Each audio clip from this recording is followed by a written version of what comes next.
Ce mini-scooter, je l'ai acheté 15 euros. Ah ouais, il ne roule plus. Les pneus sont à plat, la batterie est probablement morte.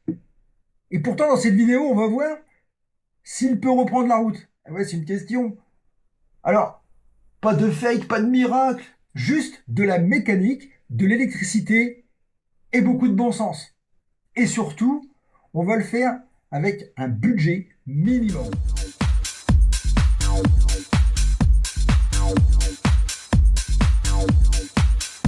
Bonjour et bienvenue dans ce premier épisode de cette restauration complète de cette machine un peu hors du temps, un peu improbable. On voit ça maintenant.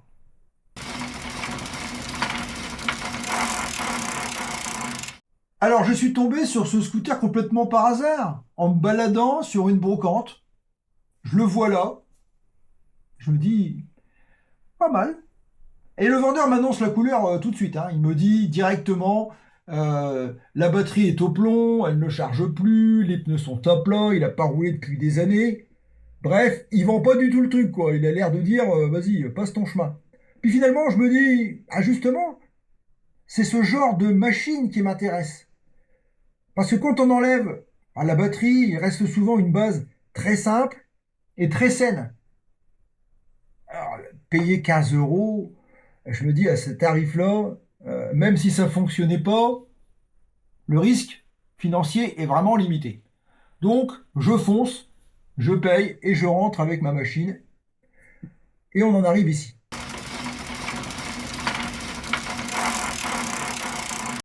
Alors, à l'atelier, avant de démonter quoi que ce soit, on fait un petit diagnostic le simple. Ici, on est sur une batterie plomb, 24 volts. Clairement, on voit tout de suite qu'elle est hors service. Elle ne prend plus la charge et probablement que ça fait des années qu'elle n'a vraiment pas vu un chargeur. Donc, c'est fini pour elle. De toute façon, même fonctionnel, je veux dire, ce type de batterie, aujourd'hui, c'est vraiment plus adapté. Donc, la bonne nouvelle, quand on fait le tour, c'est que le châssis est sain, pas de coque cassée, pas de jeu inquiétant. Bon, les pneus sont à plat, mais ça, c'est pas forcément grave. Simplement peut-être dégonflé, on va voir ça après. Ensuite, quand on regarde un peu à l'intérieur, qu'est-ce qu'on voit? Le contrôleur, il est basique, le moteur est dans la roue arrière. Bon, il n'y a rien d'exotique, mais il n'y a rien d'introuvable non plus, donc on pourra réparer cette machine, à mon avis, très simplement.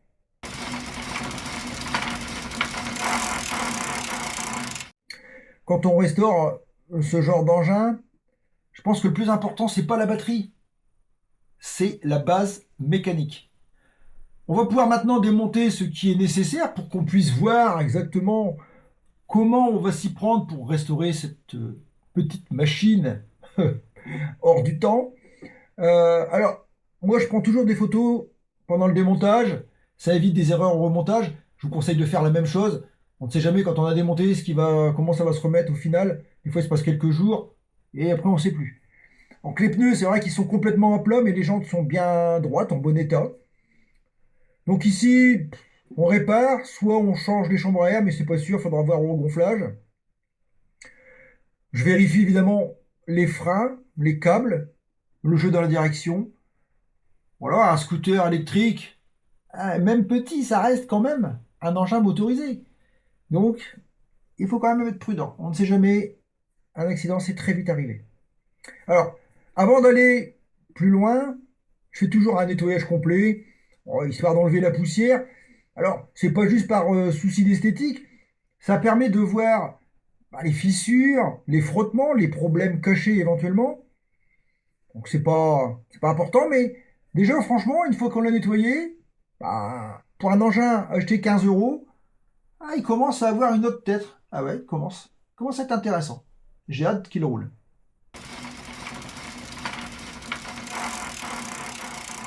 Alors pour cette vidéo, on va en rester là, on verra dans le prochain épisode. On va attaquer la partie la plus intéressante. Ah ouais, je vais remplacer complètement la batterie au plomb par une batterie lithium Life Pocket. Euh, on va partir d'une batterie existante que j'ai déjà, expliquer comment elle est faite, comment je vais l'adapter et surtout pourquoi ce choix est beaucoup plus pertinent aujourd'hui. C'est-à-dire que les batteries plomb aujourd'hui, c'est obsolète, c'est lourd, c'est volumineux et c'est pas efficient du tout. Ça, on va voir ça dans la prochaine vidéo. Donc, je vous invite à y penser.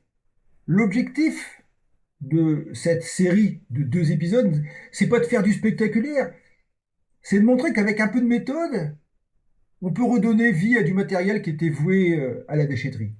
Alors, si ce type de projet vous intéresse, n'hésitez pas à vous abonner, pour pas rater la suite évidemment, activer les notifications. On se retrouve très vite pour le 2e épisode. Merci d'avoir suivi cette vidéo jusqu'à la fin. J'ai plus qu'à vous dire, alors, à très vite, peut-être même à très bientôt. N'oubliez pas, quand même, de booster ou de commenter si vous avez besoin d'avoir quelques réponses à vos questions. Et je vous dis à bientôt.